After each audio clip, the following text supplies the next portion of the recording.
What's good, YouTube? Zam Kroger, aka Scoop, back with the Pokemon Battle Federation Season 6 Finals, and we're taking on our good buddy Sebi VGC and the Montreal Monfernos. Sebi has managed to avenge 2 of 3 of his regular season losses. He took over for a team that was 0-1. He finished the season 7-4 with a 6-3 record, 7-4 overall. 7-3 record, 7-4 overall, and he had 3 losses: 1 to Sky, 1 to Corey, and 1 to me.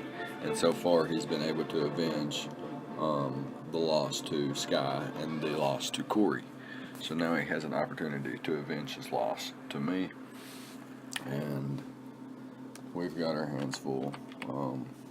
Sebi has extremely good prep. Being a VGC player, he's an extremely smart player, a defensive player, and he knows me well. He knows how I play well, and he's got my number basically.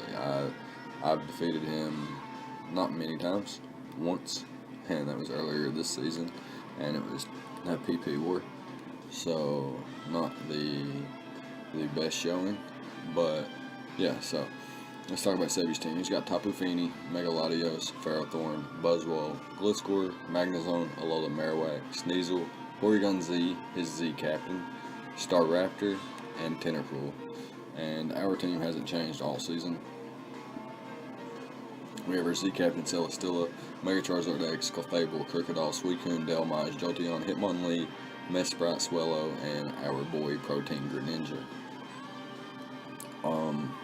We were able to get clinch a bye round and win our conference finals match.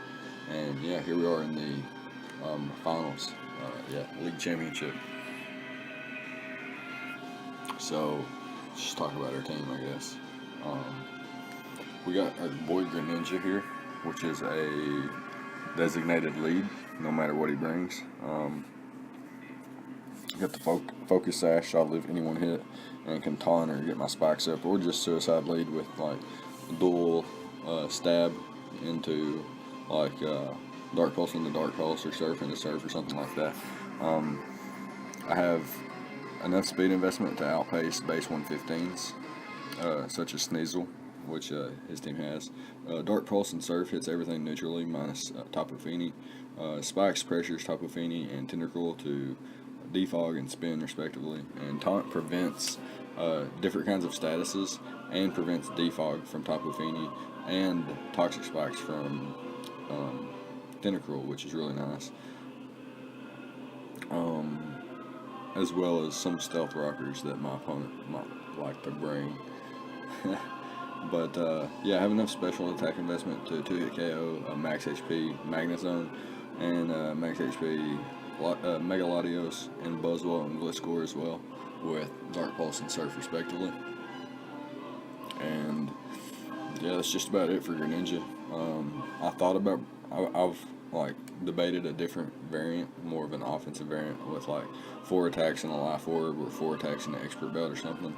But I decided that I was gonna rely on a little bit different strats than I have all regular season. I brought a little bit more, not complex or anything, but different team that I normally have this season. So Greninja's role is going to change significantly. Next up, we have Celesteela. We are bringing our Z-Fly Celesteela, so bringing our Z captain finally with the Z move, and we have 96 speed EVs. So after an Autotomize, I outpace base 115s and base 60 Scarfers, which is important because my opponent has a Magnezone and can potentially trap me, and then would outpace me as well. So after an Autotomize, I outpace that I have 224 HP investment and 48 defense investment with I think a bold nature. So I'm never 2-hit KO'd by Banded Star Raptors close combat, and I take physical hits from Megalodios, Buzzwole, Gliscor, Sneasel pretty comfortably, with 20 EVs and a minus attack nature. Heavy Slam after an autotomized breaks subs from Megalodios and Tapu Fini still, so that could be important. I have 120 special attack investment EVs because it 2-hit KOs a max HP invested Magnezone and a Ferrothorn with Flamethrower, and then Air Slash always breaks a max HP Tentacruel's substitute. If it's Gus Def investment, it's a little bit different, but hopefully I have a Beast Boost up before I'm trying to sweep or anything like that. This thing takes hits, special hits, and physical hits pretty well, and is actually going to be an offensive win condition, and hopefully with the right conditions met, this thing can sweep. I do have a lot of things to pressure his checks to this, which would consist of things like Tapu Fini and Magnezone. My opponent could have things like Sneasel and Gliscor with taunt and actually outspeed me and prevent me from setting up, so that I would have to attack and then try to set up later. So there are some things, but my team pressures those really well, and I don't think that's going to be a huge issue. My opponent has no, like, his flying resist is Magnezone, and I guess Ferrothorn if you count it, but it's more of a neutral hit, and like Flamethrower just bops both of them. And yeah, I didn't want to have like a Calm Mind Tapu Fini or a Calm Mind Megalodios setting up subs in front of me. So yeah, I did bring the Heavy Slam to make sure that I can always break their subs, and I'm never like set up fodder or anything like that. Like I said, I do outpace Sneasel after an autotomize, and potentially, like, if my opponent has a Choice Scarf Magnezone, I also outspeed that, which is pretty cool. I guess that's just about it for Celestial. Hopefully management can come through. Next up, we got our boy Reddington here. With the 3 attacks Roost set with Flare Blitz, Dragon Claw, and Thunder Punch, we have enough attack investment to be able to 2-hit KO everything. Except like max defense, max HP Gliscor. If it's max HP Tapu Fini, we can 2-hit KO with Thunder Punch. Max HP Megalodios, max HP anything is going to be O-Code or 2-hit KO'd by Flare Blitz and Dragon Claw and Thunder Punch respectively. Outside of, like I said, max HP with defense investment Gliscor, it will take a little bit more. I could have potentially ran a Dragonite set, but I thought Roost and just punching holes would be better for the rest of my team composition. Not too much to say about Charizard. Just punches holes really well through his team, and it's basically, like I said, to weaken my opponent's team for things like Celesteela and Clefable, as you'll see in a minute. So, like I said, max HP, no defense, Gliscor and Fini are 2-hit KO'd with my attack investment, and it's also guarantees that Dragon Claw O-Codes a Megalodios after Stealth Rocks. So, like, for example, if I'm matched up against a Ferrothorn and my opponent's obviously going to switch into his Megalodios, I can potentially predict that and just go for Dragon Claw instead of the Flare Blitz. So that's pretty dope. Yeah, basically, outside of Tapu Fini, my opponent has no switch in for my dual stab, and Thunder Punch also bops it. So I didn't really do specific calcs, but it turns out that 96 HP investment allows me to not be O-Code after Stealth Rocks by a Choice Scarfed Staraptors, Double H, or Brave Bird. So that's pretty dope. Next up, we're going to have our girl, Clefable, Mr. Kaplan here, rocking the Magic Guard Calm Mind Soft Boil set this week. For the finals, we're bringing the Calm Mind Sweeper. Mr. Kaplan here. So Magic Guard prevents hazards and toxic from being an issue. Things like Stealth Rock and spikes that my opponent could potentially bring, and toxic spikes that he did bring last time, were a bit problematic, and I didn't want that to be the case this time. And Unaware is kind of an obvious bring from me, since he has things like Megalodios and Buzzwell, Sneasel, and Porygon Z. So I figured that my opponent wouldn't bring a lot of setup. He'd be more inclined to bring defense and like more of a balanced kind of style. And I figured that this kind of Flable would kind of give him a little bit of trouble. So 248 HP investment with 80 defensive investment and a bold nature. Make sure that Sneasel cannot 2-hit KO me with a Banded Icicle Crash. The 112 SPDF investment with my HP investment gives me enough bulk to survive I'm not 2-hit KO'd by Psychic from a Megalodios, and the 28 special attack investment guarantees that I'm able to 2-hit KO Max HP, Magnezone, and Ferrothorn without boost, unless there's like an Assault Vest or something like that. And basically, Calm Mind and Soft Boil just makes this thing a win condition. 40 speed EVs, creeps, and no speed Magnezone, so that's pretty dope. And like it's actually really dope because it was just enough to be able to outpace that. This thing gives my opponent really big problems. He doesn't really have a solid switch in outside of Alola Marowak and Tentacruel, which my team pressures, like I was saying. The rest of my team really pressures a lot of his checks to things like Celesteela and Clefable. So next up, we got our boy King Crooked, our Choice Scarf Crocodile here. This week we're rocking Intimidate to make sure that we have somewhat of a check to things like Alola Marowak and Staraptor. Like I can maybe sack a Choice Scarf Crook off and get a last ditch Intimidate off and put myself in a position that something else lives a hit.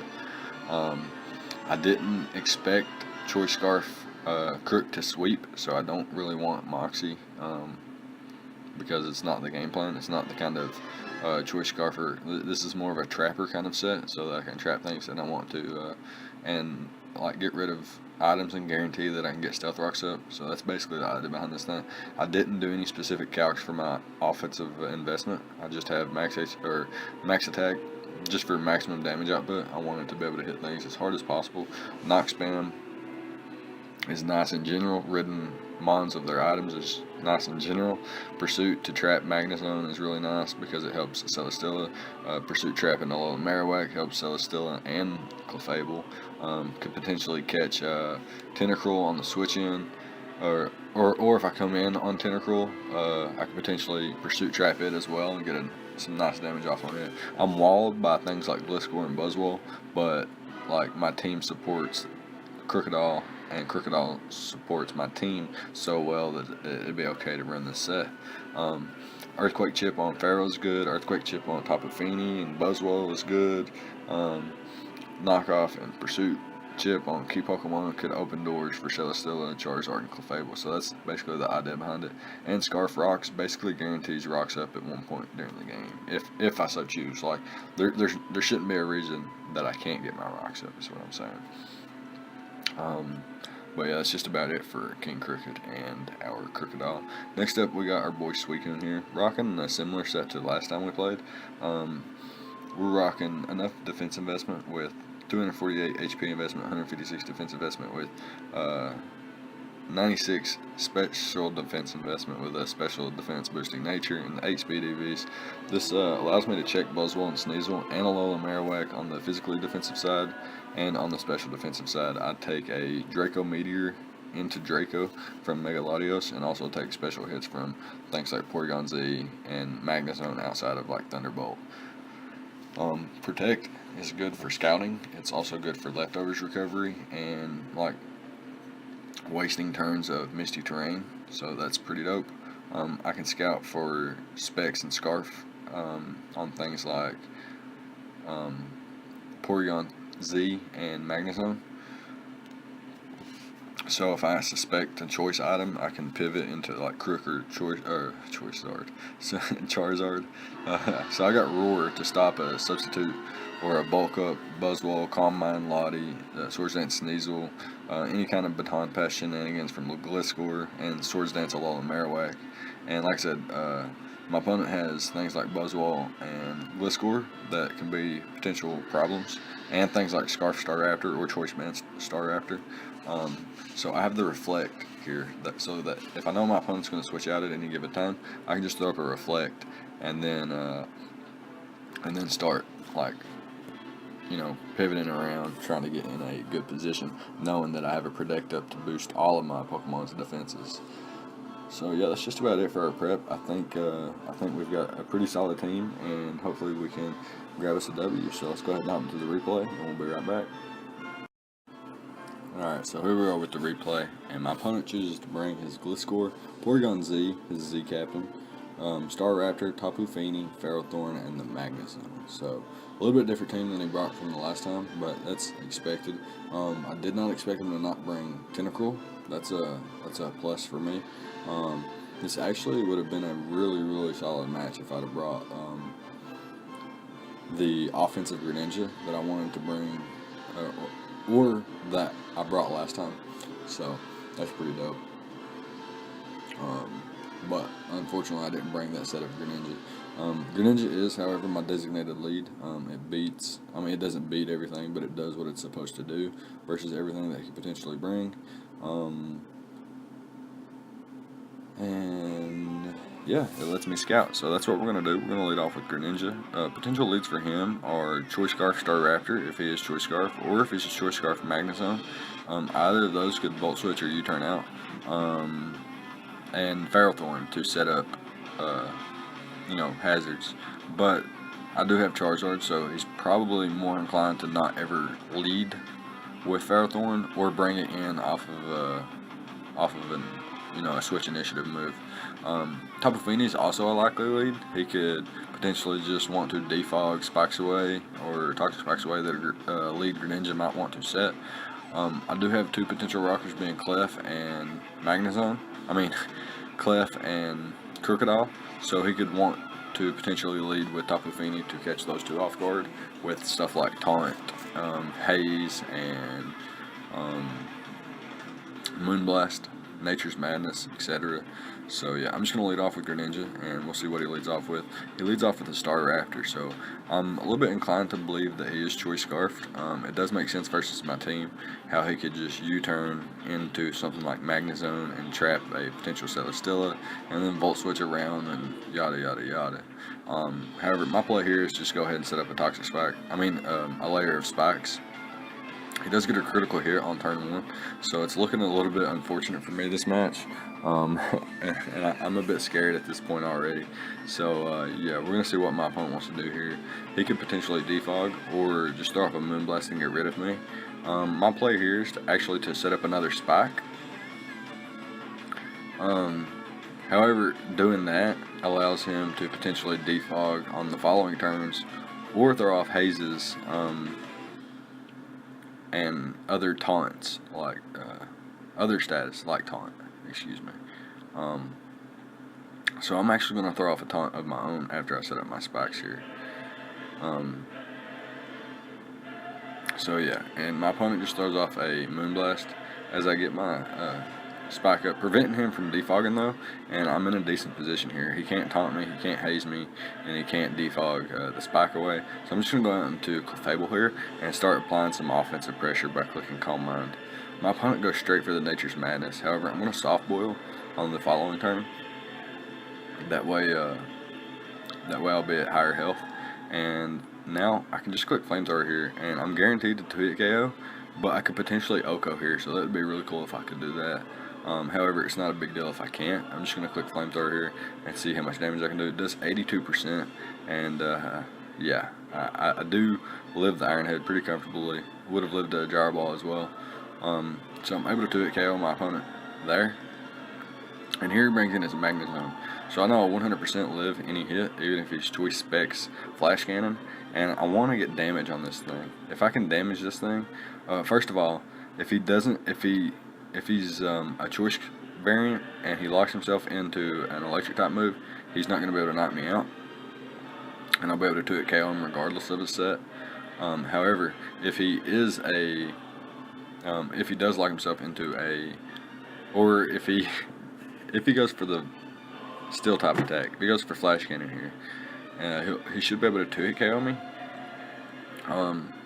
Unless he's just really, really, really bulky with no offensive investment, but more than likely able to 2-hit KO me. And I just want to get the damage here, because if he goes for the flash cannon and knocks me out, then I can pursuit trap him with my Crocodile, meaning that it's no longer a problem for Celesteela, it's no longer a problem for Suicune, and it really just opens the door for other threats on my team.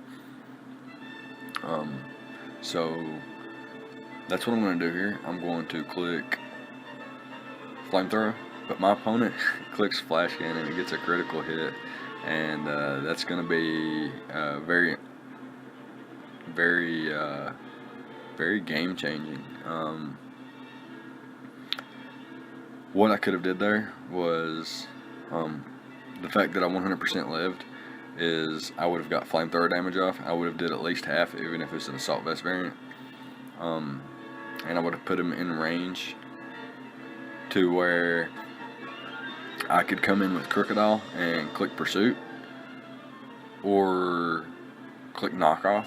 If I click Knockoff and Gliscor hasn't been in yet, I could get rid of his items, and if he stays in, then the Magnezone would likely die. However, if Magnezone switches and I click Pursuit, then it likely dies as well. And if it doesn't, then it likely dies to Spike plus Stealth Rock, which I could later get up. And it would put him in range to where that I would potentially not have to set up with Celesteela. I wouldn't have to worry about an Autotomize. And if I don't have to worry about an Autotomize, I can potentially throw off a Supersonic Sky Strike near immediately, instead of potentially being taunted by a Gliscor or a Tapu Fini, or bought by a Porygon Z, or etc. So yeah, I'm just going to go into Charizard here, and my best move is just clicking Flare Blitz. Had I brought my original set without the Thunder Punch, or what did I bypass? Did I bypass Thunder Punch or Dragon Claw? I think I bypassed Dragon Claw and actually brought Flare Blitz, Thunder Punch, Roost, and Will-O-Wisp. So had I brought Will-O-Wisp and went for Will-O-Wisp there, that would have been so dope. Unfortunately, I changed my set and decided that this was more optimal, and I still stick by that. I go for the Flare Blitz there, as you see, and it does a little around half, and go for it again, and barely miss out on the knockout there. I was hoping to get a high roll or potentially a crit to kind of make up for the Magnezone crit. Here I hard switch out into Suicune as my opponent goes for the Earthquake. I'm able to get a little chip on Suicune, but not enough to scare me. My opponent goes into Tapu Fini here. Pretty obvious play. I mean, there's nothing I can really do about it, so it was a pretty safe play for me, my opponent. Here I'm going to hard switch out into my Charizard, predicting the Nature's Madness. The reason being is because none of my other Pokemon losing half of their health was beneficial for me. And Charizard losing it didn't actually matter because I could come back in and just roost off the damage. However, instead of roosting, I actually go for the Flare Blitz, predicting the Gliscor, and my opponent's going to go for the Taunt the following turn, so I actually don't get the roost. However, I'm going to hard switch back into my Suicune as my opponent goes for Moonblast. Here I'm going to click either Protect or hard switch back out into Zard, predicting the Nature's Madness, in which I will be able to roost up the following turn and make sure I get that roost off. I could have went for Flare Blitz there. I would have died to Recoil and would have got nearly half damage off on Gliscor, but it wouldn't have been quite worth it. Here I can go back out into Suicune as he knocks off my leftovers finally. Just trying to pressure. I throw off a Reflector. Can't really do anything to my opponent. Having a hard time breaking the Gliscor Tapu Fini core. But had I not been crit, I would have had critical damage off on Magnezone that would have made it, less imperative for Celesteela to set up, and I could actually just bring it in now and click something like Autotomize or Supersonic Sky Strike and just, gauge what my opponent wants to do. But unfortunately, Magnezone is at too high of health. Now I'm starting to more so ramble about that part of the battle than actually just commentating what's going on here. So he knocks my Porygon, he knocks my Suicune out with his Porygon Z with Thunderbolt. So at this point I think he's locked in, and what I'm predicting to happen here is I'm predicting him to go into his Tapu Fini on what would be my Flare Blitz, and then pivot into his Gliscor on the Thunder Punch. So, not wanting that to happen, I'm going to hard switch out into my Crocodile.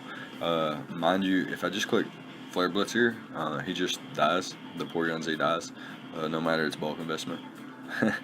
And yeah, so not like I do expect him to be like a choice variant or a Z conversion set. So I don't really expect the breakneck blitz here, and if he does go for it, I don't expect it to be like a Hyper Beam, or it could be a Tri-Tech, but knowing Sebby, I'm hoping this is Hyper Beam. So he's actually going to reveal that he's not scared of my Zard, and he goes straight for the breakneck blitz, and it just OHKOs me. Yeah, so now we're going to go back into Zard and just click Flare Blitz. We should have did that the turn beforehand, and we would have had an extra turn of Reflect. We would have had, Crocodile still around. And Crocodile could potentially, I could have hard switched into Crocodile here and went for Rocks, and then hard switch back into Celesteela, as my opponent would likely go into Tapu Fini, and then I could set up my Autotomize or try to versus the Tapu Fini. And if I was to get it off, then I would actually more than likely win.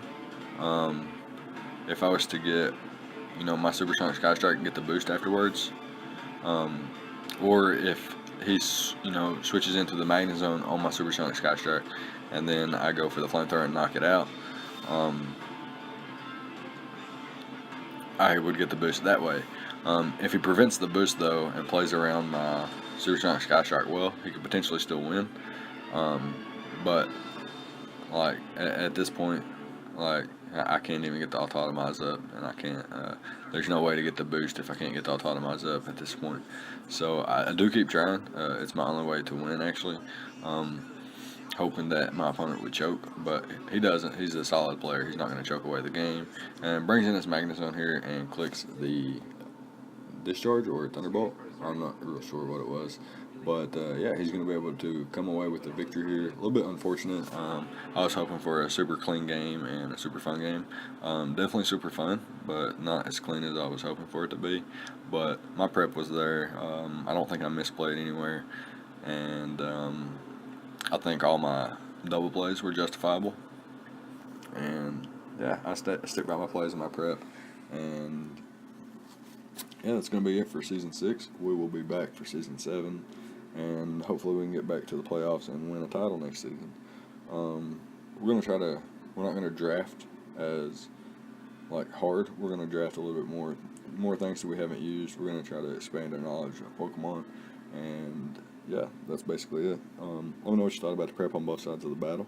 I'll try to get Sebby's Poke Paste and drop both, paste down below in the description, and Sebby's channel will obviously be down below too. I don't know if he's actually going to be uploading any of his content, but yeah, he does upload other content, and he's a solid VGC player, so go check him out. Leave a like, comment, subscribe, all the good stuff, and I'll see you guys next time. Thank you for watching.